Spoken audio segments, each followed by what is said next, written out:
Alexia Laroche-Joubert confrontée à la perte brutale du père de sa fille, un détail a perturbé la douloureuse annonce.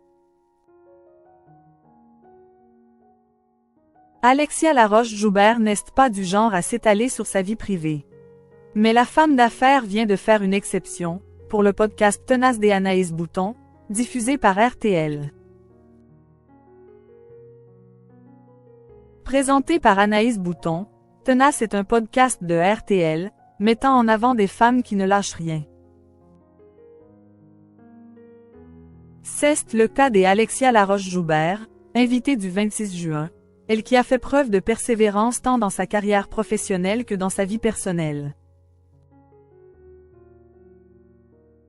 En effet, celle qui dirige aujourd'hui Banijay, la plus grande société de production indépendante du monde, a vécu un drame familial, avec en juillet 2003 le décès de Yann-Philippe Blanc, patron d'une maison de disques, tué dans un accident de moto.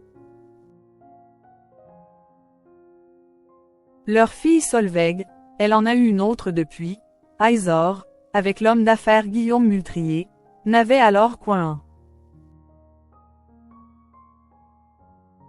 L'ancienne directrice de la Star Academy et du concours Miss France a appris la nouvelle dans des circonstances particulières. Car elle a dans un premier temps été injoignable, puisqu'elle était en régie, en plein montage d'un programme télé. Je ne accent aigu TE1 jamais mon portable sauf ce soir-là, donc c'est incompréhensible.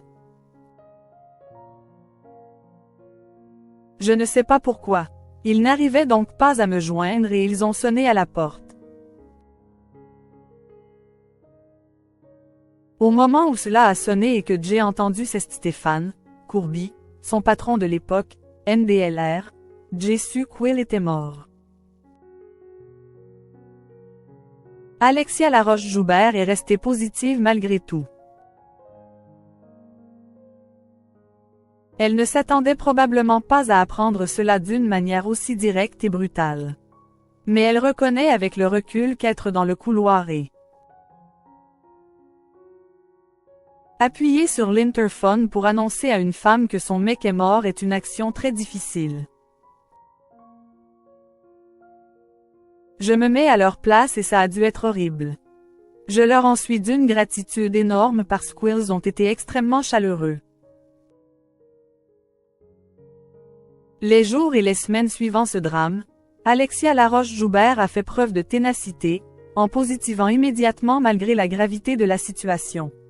Vous savez intuitivement qu'il y a pire, comme perdre ses enfants.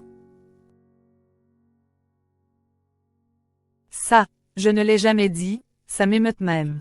J'ai su dans l'instant même que j'allais aimer à nouveau. Elle est aujourd'hui en couple avec Matthew Greenberg, NDLR, ça a été comme une évidence.